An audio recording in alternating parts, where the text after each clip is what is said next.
민수기 35장 22절에서 34절까지의 말씀입니다. 우리 한 절씩 교독하도록 하시겠습니다.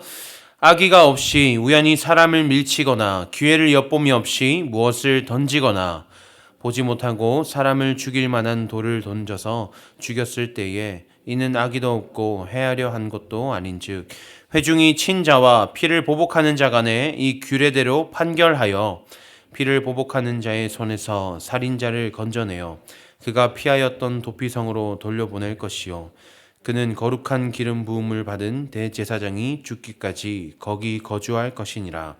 그러나 살인자가 어느 때든지 그 피하였던 도피성 지경 밖에 나가면 피를 보복하는 자가 도피성 지경 밖에서 그 살인자를 만나 죽일지라도 피 흘린 죄가 없나니 이는 살인자가 대제사장이 죽기까지 그 도피성에 머물러야 할 것임이라. 대제사장이 죽은 후에는 그 살인자가 자기 소유의 땅으로 돌아갈 수 있느니라. 이는 너희의 대대로 거주하는 곳에서 판결하는 규례라. 사람을 죽인 모든 자 곧 살인한 자는 증인들의 말을 따라서 죽일 것이나 한 증인의 증거만 따라서 죽이지 말 것이요 고의로 살인죄를 범한 살인자는 생명의 속전을 받지 말고 반드시 죽일 것이며 또 도피성에 피한 자는 대제사장이 죽기 전에는 속전을 받고 그의 땅으로 돌아가 거주하게 하지 말 것이니라. 너희는 너희가 거주하는 땅을 더럽히지 말라. 피는 땅을 더럽히나니 피 흘림을 받은 땅은 그 피를 흘리게 한 자의 피가 아니면 속함을 받을 수 없느니라. 함께 읽습니다. 너희는 너희가 거주하는 땅 곧 내가 거주하는 땅을 더럽히지 말라. 나 여호와는 이스라엘 자손 중에 있음이니라. 아멘. 오늘 우리에게 주신 말씀 가지고 우리의 피난처 예수 그리스도라는 제목으로 함께 말씀을 나누고자 합니다.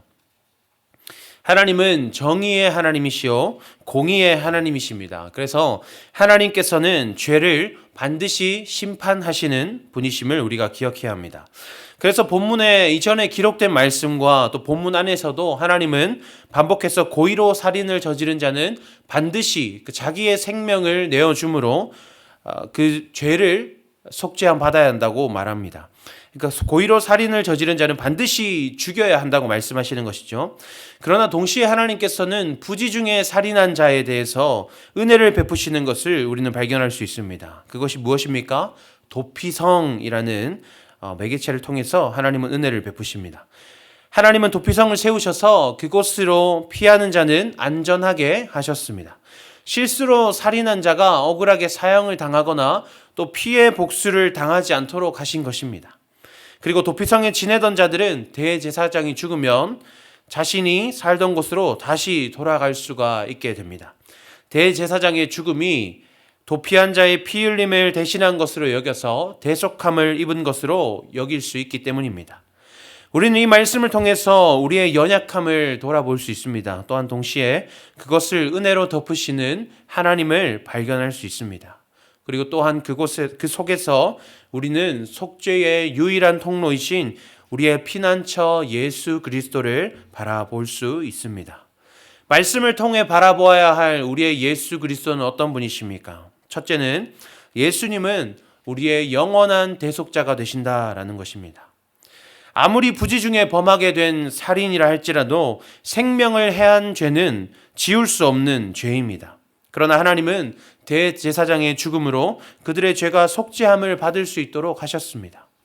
오늘날에 우리는 어떻습니까? 여러분, 우리 마음 가운데 이 살인죄를 바라보는 이 살인자에 대한 말씀을 바라보는 우리 마음에 어떤 마음이 듭니까? 나는 살인까지는 하지 않았어 라는 마음이 혹시 들진 않으십니까? 우리의 말과 생각과 우리의 표정이 누군가의 마음이나 인격을 살해하진 않았습니까?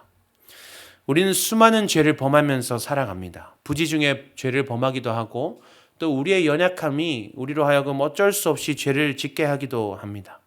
그러나 우리는 기억해야 합니다. 하나님께서 이스라엘 백성들에게 도피성을 세우시고 대제사장을 통한 속죄를 허락하셨듯이 우리에게는 영원한 대제사장 되시는 예수 그리스도를 내어주셨다는 것을 우리는 기억해야 합니다.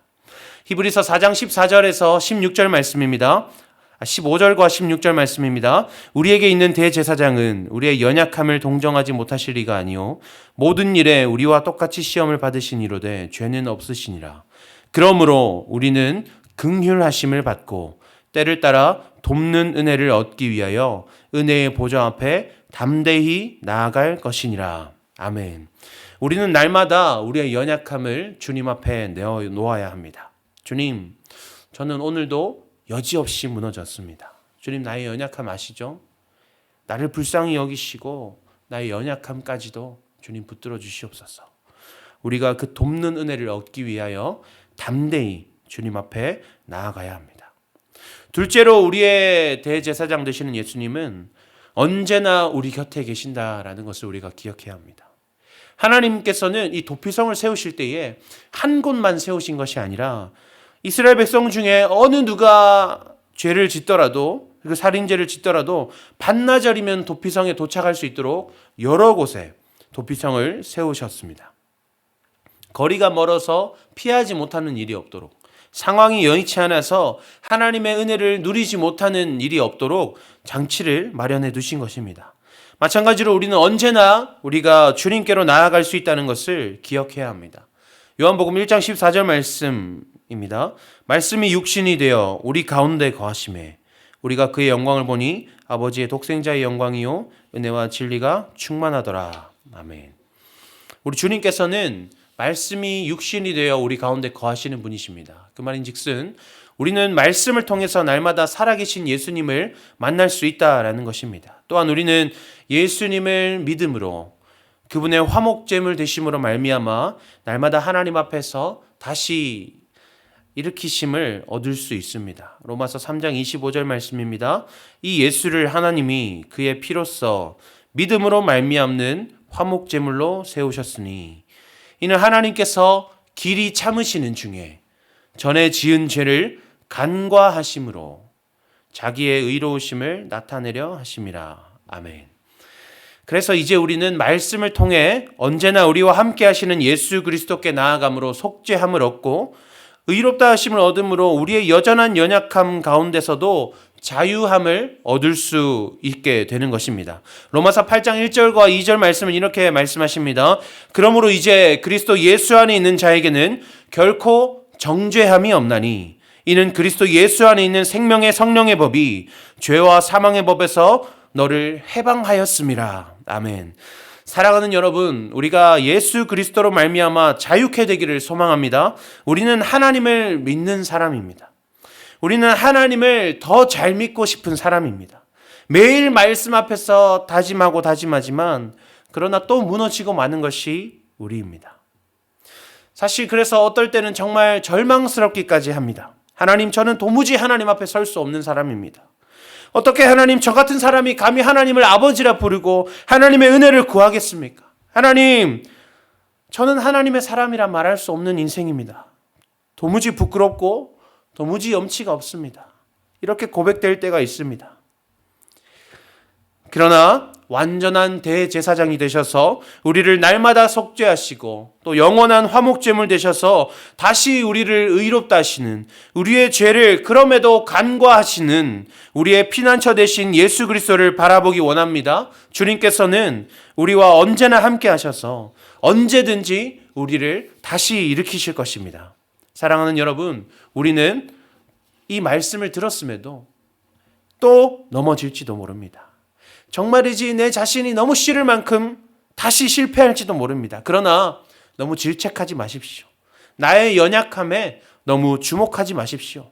우리의 피난처 되시는 예수 그리스도를 바라보는 우리가 되기를 소망합니다. 그분의 긍휼하심과 인자하심과 사랑하셔서 우리를 구원하신 그 사랑을 누리어 다시 일어나 하나님께로 나아가는 우리가 되기를 소망합니다. 아멘. 오늘 하루 이 말씀을 의지하여서 말씀을 통해서 우리가 함께 하시는 우리의 대속자 되시며 화목제물 되셔서 우리에게 그 자유함을 허락하시는 그 주님을 누리기를 소망합니다. 기도하겠습니다. 하나님 감사합니다. 오늘도 말씀으로 우리를 돌아보게 하시고 또 말씀으로 우리의 대속자가 되시는 예수 그리스도를 바라보게 하시니 감사합니다. 하나님, 우리는 연약합니다. 그러나 우리의 연약함에 좌절하지 않게 하시고 그저 겸손한 마음 주셔서 오직 우리의 대속자 되시는 예수님만 바라보며 살아가는 우리가 되게 하여 주시옵소서. 예수님의 이름으로 기도합니다. 아멘. 이 시간 함께 기도하기 원합니다. 첫째는 하나님 우리의 대속자 되신 예수님을 바라보게 하여 주시옵소서. 우리의 연약함에 집중하지 않게 하시고 오직 예수님의 대속하심만 우리가 바라며 살 수 있도록 하나님 인도하여 주시옵소서. 또한 둘째는 하나님 날마다 말씀을 더 가까이 하는 우리가 되게 하여 주시옵소서. 말씀을 통해서 지금도 살아계셔서 우리와 함께 하시는 예수님을 누리기 원합니다. 우리 두 가지 기도 제목으로 기도하신 후에 각자의 기도 제목으로 나아가시겠습니다. 함께 기도하시겠습니다.